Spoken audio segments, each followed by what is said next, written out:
Assalamualaikum warahmatullahi wabarakatuh. Yang kami hormati Ibu Novrita Heraria Mikom sebagai dosen pengampu mata kuliah Data Raya Pemrograman.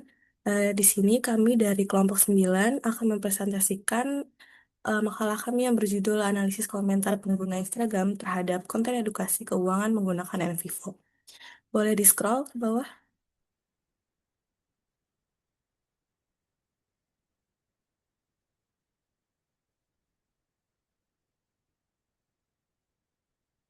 Oke, di sini artikel kami itu beranggotakan Ana Fidatul Maulida, lalu ada Indi Ella Dwiari, ada Melisa Putri, ada saya sendiri Nanda Dita Febrianti, lalu ada Widya Dwi Endrita.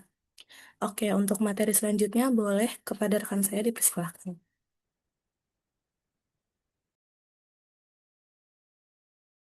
Oke, makasih Nanda. Jadi di sini ada pendahuluan yang mana kita bakal ngebahas identitas dan juga topik penelitian yang kita bahas ya. Nah, artikel penelitian ini membahas mengenai persepsi pengguna Instagram terhadap pentingnya literasi keuangan dalam menjalankan bisnis. Dan penelitian ini tuh berangkat dari sebuah konten Instagram yang menjelaskan bahwa keberhasilan bisnis ini tidak hanya ditentukan oleh kualitas produk, tapi juga oleh kemampuan pelaku usaha dalam mengelola keuangan. Nah, topik tersebut dipilih karena dapat mendapat banyak respon positif dari audiens gitu ya. Dan yang terlihat dari komentar-komentar mereka ini juga mengenai pentingnya memahami finance sebelum atau selama menjalankan bisnis. Nah, oleh karena itu, penelitian ini menggunakan komentar pengguna Instagram sebagai sumber data untuk mengetahui bagaimana masyarakat memandang peran literasi keuangan dalam keberhasilan suatu usaha dan analisis ini dilakukan secara kualitatif menggunakan perangkat lunak NVivo agar tema-tema utama dan pola persepsi yang muncul dari komentar ini dapat diidentifikasi secara lebih sistematis. Oke, mungkin penjelasan selanjutnya akan dijelaskan oleh Sarah. Terima kasih. Oke, selanjutnya di bagian metode penelitian ini tuh menggunakan pendekatan kualitatif deskriptif dengan tujuan untuk menganalisis respon pengguna Instagram terhadap konten edukasi keuangan. Nah, objek penelitiannya ini yang digunakan itu adalah komentar pengguna Instagram pada salah satu konten Reels yang membahas tentang literasi keuangan dan bisnis. Jadi data yang dianalisis ini berjumlah 100 komentar yang relevan dengan topik penelitian. Nah, pengumpulan data dilakukan dengan menggunakan metode dokumentasi, yaitu mengambil komentar dari unggahan Instagram kemudian memasukkannya ke dalam format yang dapat diolah menggunakan NVivo.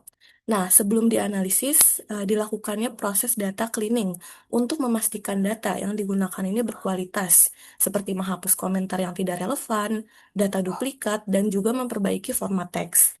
Lalu selanjutnya itu data yang dianalisis itu menggunakan NVivo untuk melihat pola, tema, serta kata-kata yang sering muncul melalui beberapa fitur seperti word frekuensi, word cloud, hierarchy chart, matrix coding, dan juga comparison diagram.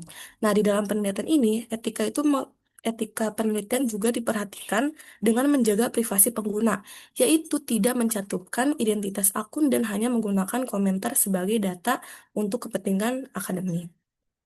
Oke, selanjutnya boleh untuk rekan saya dipersilakan. Oke, selanjutnya di sini ada boleh sebelumnya yang atas tadi teknik itu.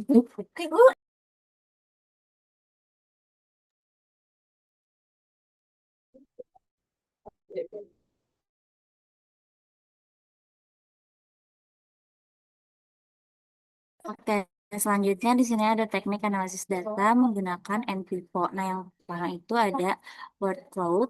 Jadi tahap pertamanya dilakukan visualisasi data menggunakan fitur word cloud pada NVivo. Jadi word cloud itu digunakan untuk menampilkan kata-kata yang sering muncul dalam komentar Instagram secara visual. Terus yang kedua itu ada word frequency. Nah, ini tuh apa namanya untuk mengetahui frekuensi kemunculan setiap kata pada komentar Instagram gitu. Nah, hasil analisis ini ntar digunakan untuk mengidentifikasi kata-kata yang paling dominan sebagai dasar dalam memahami pola respon audiens terhadap konten. Lalu yang ketiga ada hierarchy chart atau tree maps. Boleh scroll sedikit.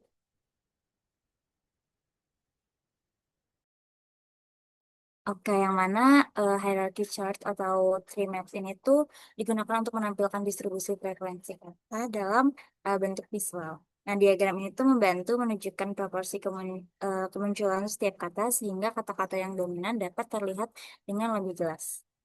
Oke, mungkin nextnya akan dijelaskan oleh rekan saya.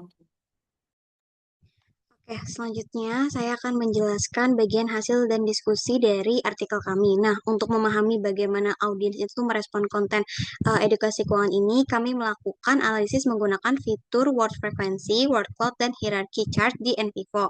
Nah, yang pertama bisa dilihat di tabel 1, itu tuh kami telah merangkum 10 kata yang paling sering muncul dari 100 komentar yang terkumpul. Nah, fokus utamanya itu ada pada kata gray yang muncul sebanyak 40 kali. Ini tuh mengindikasikan bahwa audiens tuh sangat terikat dan identitas brand atau persona yang menyampaikan edukasi dalam konten tersebut. Kemudian boleh tolong scroll lagi ke bawah. Nah, selanjutnya ke gambar pertama yaitu yang word cloud yang dimana kita bisa melihat bahwa kata gray ini tuh mendominasi secara visual. Namun yang menarik adalah munculnya kata-kata seperti linknya, share, dan belajar yang dimana ini tuh menunjukkan bahwa audiens kita di sini tuh sangat proaktif. Mereka tuh nggak cuman menonton tapi aktif juga meminta akses materi dan ingin belajar lebih lanjut.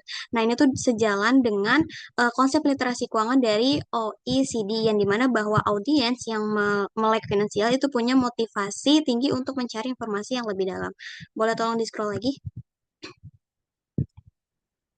Oke, selanjutnya kita beralih ke gambar kedua yaitu hierarchy chart yang dimana kita bisa melihat distribusi topik yang lebih luas lagi. Selain entitas utama, di sisi kanannya tuh muncul klaster istilah krusial seperti bisnis, akuntansi, modal, laba, dan rugi. Dari sinilah kami tuh menyimpulkan bahwa audiens tuh sudah sangat sadar secara kritis bahwa literasi keuangan itu punya dampak langsung ke performa untuk usaha mereka. Mereka tuh paham bahwa manajemen cash flow dan laporan keuangan adalah fondasi supaya bisnis tidak merugi. Selanjutnya akan dijelaskan oleh rekan saya. Terima kasih. Boleh agak di-scroll. Ya, jadi saya lanjutkan ya. Berdasarkan hasil hierarchy chart ini memang terdapat beberapa tema yang paling sering muncul dalam komentar audiens, yaitu Gray, Link, belajar bisnis, akuntansi, modal, laba, dan rugi. Namun di sini kami menemukan bahwa kata Gray ini yang paling dominan. Jadi bukan karena membahas isi video, melainkan karena kreator ini memberikan call to action kepada audiensnya untuk menuliskan kata tersebut sebagai mengikuti giveaway buku gratis. Nah, hal ini menunjukkan bahwa pola komentar ini dipengaruhi oleh strategi engagement yang diterapkan kreator. Selain itu muncul kata link dan share ini menunjukkan bahwa banyak audiens yang tertarik untuk memperoleh buku ini. Sementara kata-kata seperti akuntansi, cash flow, modal, laba, dan rugi ini menunjukkan bahwa sebagian audiens ini tetap paham pesan utama dari video tersebut, yaitu pentingnya literasi keuangan sebelum membangun sebuah bisnis. Boleh di-scroll kesimpulannya.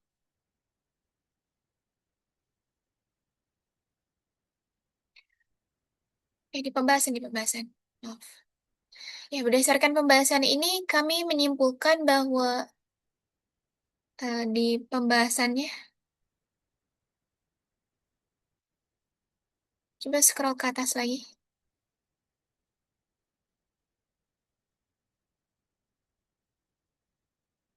Pembahasan kritis. Kami menyimpulkan bahwa strategi call to action ini efektif dalam meningkatkan interaksi pengguna, dan tapi hasil ini juga memberikan pelajaran bahwa frekuensi kata yang tinggi pada analisis NVivo ini tidak selalu menggambarkan topik utama diskusinya. Oleh karena itu, hasil word frekuensinya perlu diinterpretasikan dengan melihat konteks kontennya agar tidak menimbulkan kesimpulan yang keliru. Boleh dikesimpulan? Secara keseluruhan, penelitian ini menunjukkan bahwa media sosial ini punya potensi sebagai sarana edukasi, sekaligus mampu meningkatkan keterlibatan audiensnya melalui strategi komunikasi yang menarik. Namun, peneliti masih memiliki keterbatasan karena hanya menggunakan 100 komentar dalam satu unggahan Instagram. Oleh karena itu, penelitian selanjutnya disarankan menggunakan jumlah data yang lebih banyak, serta membandingkan beberapa platform media sosial agar diperoleh hasil yang komprehensif. Sekian pemaparan dari saya kembalikan kepada moderator. Baik, mungkin segitu saja pemaparan dari kelompok kami. Kurang lebihnya mohon maaf. Terima kasih. Wassalamualaikum warahmatullahi wabarakatuh.